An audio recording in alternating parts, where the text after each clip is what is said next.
ओम अज्ञानतिमिरन्धस्य ज्ञानञ्जनशलाखया चक्षुरुन्मीलितं येन तस्मै श्रीगुरुवे नमः। नमो ओम विष्णुपादाय कृष्णप्रेष्ठाय भूतले श्रीमते भक्तिवेदान्तस्वामिन् इति नामिने। नमस्ते सरस्वते देवे गौरवाणी प्रचारिणे निर्विशेषा शून्यवादी पाश्चात्यदेशतारिणे। जय श्री कृष्ण चैतन्य प्रभु नित्यानंद श्री अद्वैत गदाधर श्रीवासदि गौर भक्तवृंद। हरे कृष्णा कृष्ण कृष्णा हरे हरे, हरे राम राम राम हरे हरे। हरे कृष्ण।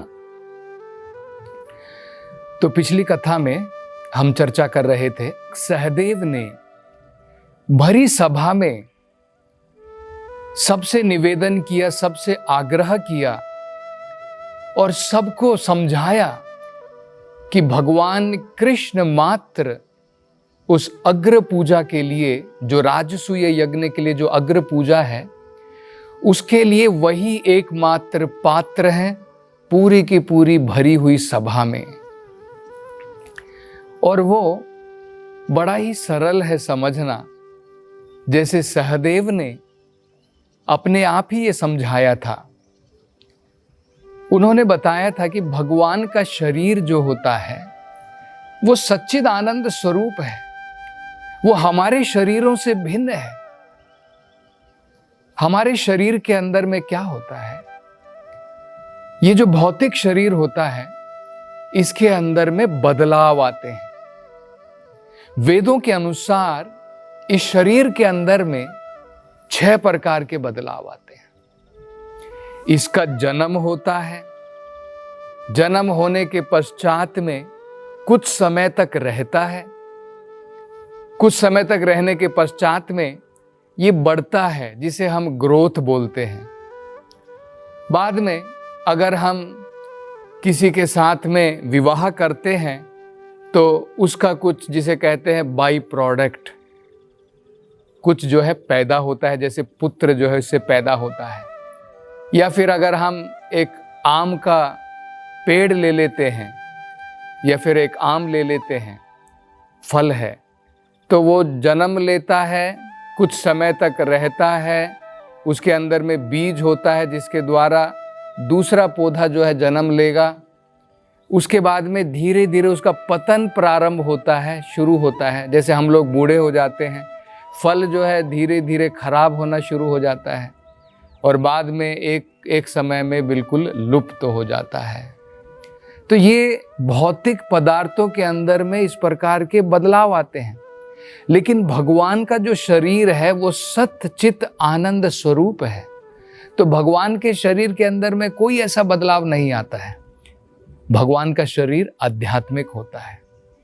तो भगवान ही मात्र पात्र थे जिनको चुना जाने का था अग्र पूजा के लिए, और सहदेव ने बिल्कुल सही किया था। और जितने भी सभा के अंदर में जितने भी वयस्क वहां पर राजा थे, देवतागण थे, ऋषिगण थे, ब्राह्मण थे, सभी ने अपनी तरफ से सहमति जताई थी कि भगवान की ही अग्र पूजा होनी चाहिए। और सबने मिलकर के जो है महाराज युधिष्ठिर के साथ में सबने भगवान की पूजा वहां पर प्रारंभ की, सभी ने भगवान की जय जयकार की। लेकिन उसमें, उस सभा के अंदर में एक व्यक्ति ऐसा था जो इससे खुश नहीं था, और वो व्यक्ति था शिशुपाल। तो शिशुपाल जो भगवान का एक प्रकार से बड़ा दुश्मन के बराबर था, भगवान को घृणा से देखता था, भगवान को ईर्ष्या से देखता था, वो शिशुपाल जो है, जब सारे के सारे वहां पर सभा के अंदर में जितने भी आमंत्रित वहां पर व्यक्ति थे, वो सब अपने स्थान से खड़े हुए भगवान का आदर करने के लिए, भगवान का सम्मान करने के लिए। लेकिन शिशुपाल जो है वहां पर अपनी राजगद्दी के ऊपर बैठा रहा, वो नहीं खड़ा हुआ, वो भगवान का सम्मान नहीं करना चाहता था। और जब उसने देखा कि सभी लोग भगवान का सम्मान कर रहे हैं, भगवान का आदर कर रहे हैं, सत्कार कर रहे हैं, तो उससे नहीं रहा गया। तुरंत जो है अचानक ही वो अपने जगह से खड़ा हुआ, अपने आसन से खड़ा हुआ और खड़ा होकर के अपनी उंगली दिखा करके जोर जोर से जो है सभा के अंदर में भगवान के विरुद्ध उसने जो है कहना प्रारंभ किया। तो उसके कथन किस प्रकार के थे वो भागवत में बताया है। कितने ईर्ष्या से भरे हुए थे, घृणा से भरे हुए थे, क्योंकि वो भगवान को अपने दुश्मन की तरह देखता था। हम तो जानते हैं कि भगवान कृष्ण ने रुक्मिणी का हरण किया था और शिशुपाल जो है एक पात्र था जिसका रुक्मिणी के साथ में जो है विवाह उसका जो है संबंध हुआ था और उसका आयोजन होने वाला था। लेकिन भरी सभा में भगवान ने जो है रुक्मिणी का हरण किया था। इसके कारण जो है शिशुपाल और अत्यधिक जो है भगवान से दुश्मनी करने लगा था, ईर्ष्या करने लगा था। तो क्या क्या वचन कहता है शिशुपाल? कहता है भरी सभा में उठ करके कहता है, अब मुझे ज्ञात हो गया है, अब मुझे ज्ञात हो गया है, वेदों का ये कथन बिल्कुल सत्य है कि समय बड़ा बलवान है। हमने भी सुना है ना, वेदों के अनुसार कहा गया है समय बड़ा बलवान है।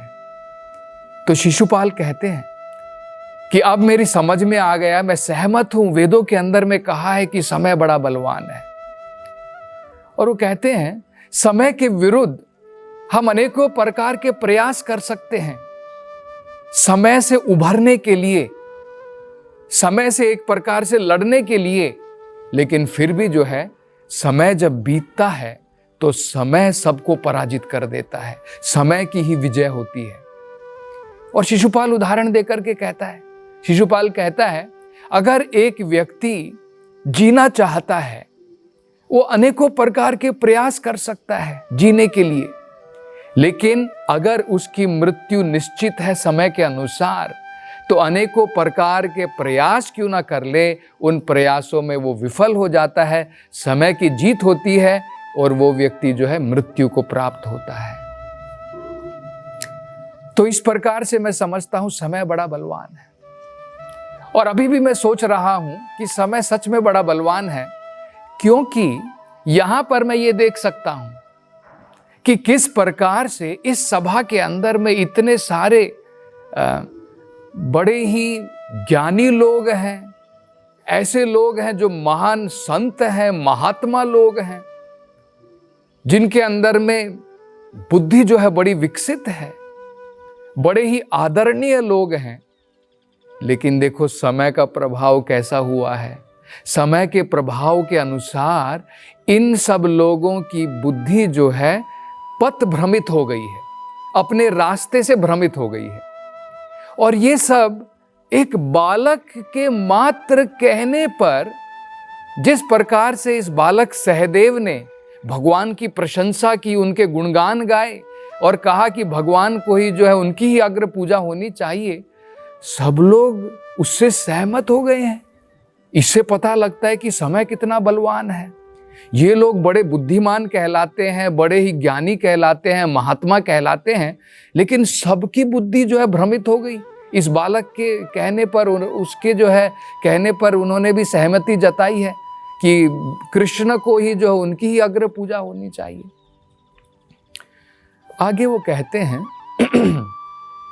कि मैं इस बात से बिल्कुल सहमत नहीं हूं कि कृष्ण की अग्र पूजा होनी चाहिए। ऐसा क्यों है? क्योंकि इस सभा के अंदर में ही ऐसे बहुत सारे प्रतिष्ठित व्यक्ति हैं, ऐसे बहुत सारे वयस्क व्यक्ति हैं, ऐसे बहुत सारे महात्मा है, संतगण है जिन्होंने आत्म साक्षात्कार किया है। ऐसे लोग हैं जिन्होंने अनेकों तपस्याएं की हैं। ऐसे लोग हैं जो वेदों के अंदर में प्रवीण हैं, जिनके अंदर में अत्यधिक ज्ञान है, विज्ञान है। तो अगर उनमें से किसी को भी उनकी अग्र पूजा की गई होती तो मैं भी उसमें सहमत होता। लेकिन यहां पर उनमें से किसी का भी चुनाव नहीं किया गया है। एक इस बालक के कहने मात्र से कृष्ण को जो है उनको चुन लिया गया है अग्र पूजा के लिए, तो मैं इस बात से बिल्कुल भी सहमत नहीं हूं। और आगे वो कहते हैं कि भगवान कृष्ण जो है जिनको चुना गया है अग्र पूजा के लिए, वो किस व्यक्ति को तुमने चुना है? एक ग्वाल बाले मात्र को? कृष्ण कौन है? एक ग्वाल बाले मात्र है। और ऐसे व्यक्ति को, और आप सबको पता भी रहेगा कि कृष्ण जो है एक कौवे के बराबर है।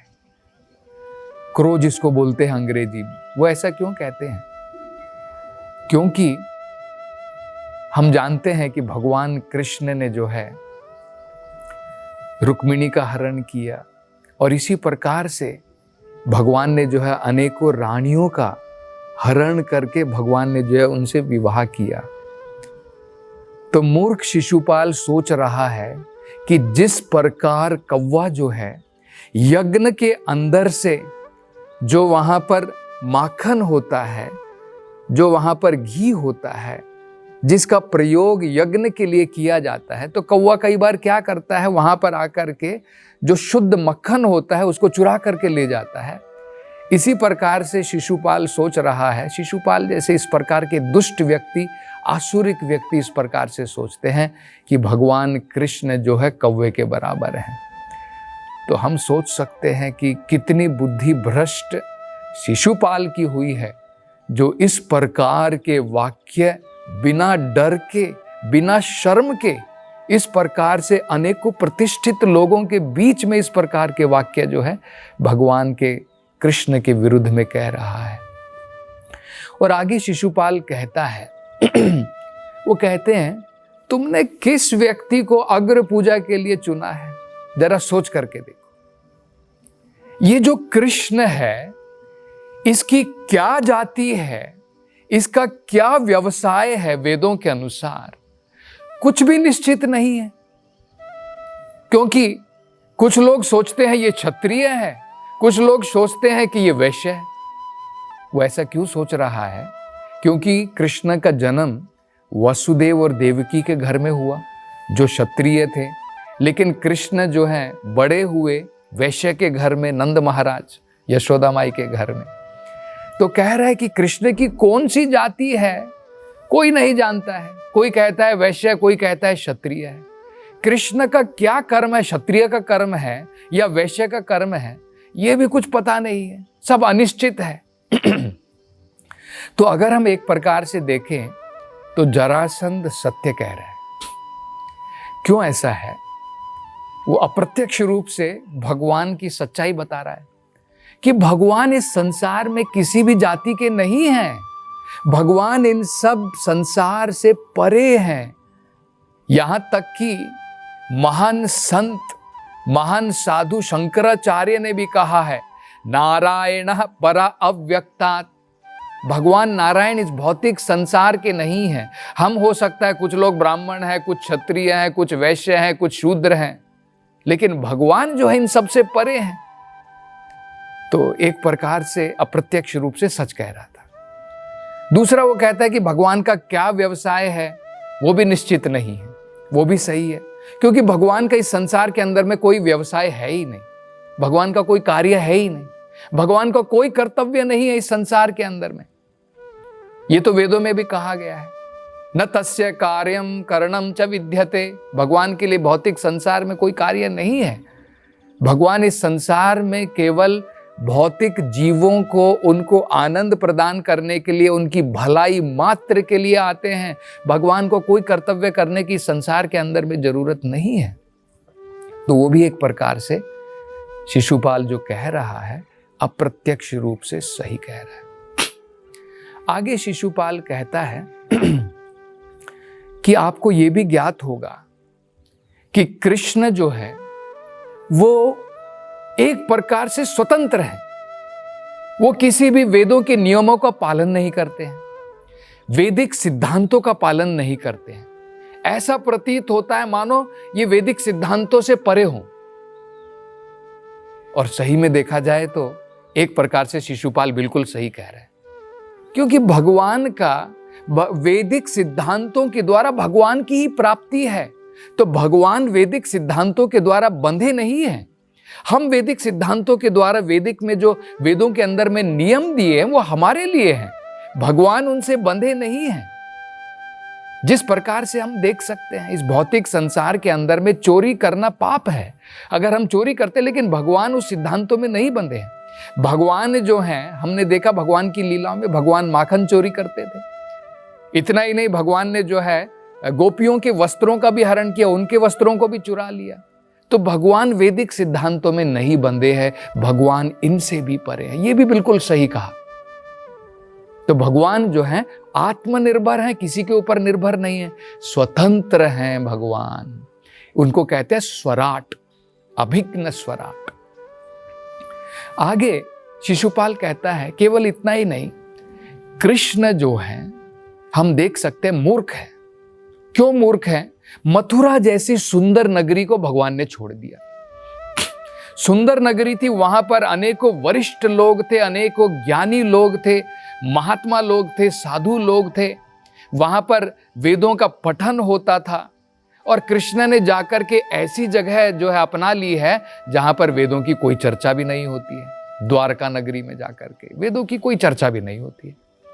और यही नहीं, भगवान बाहर खुले में रहने की जगह डर के मारे छिप करके समुद्र के अंदर में रहते हैं।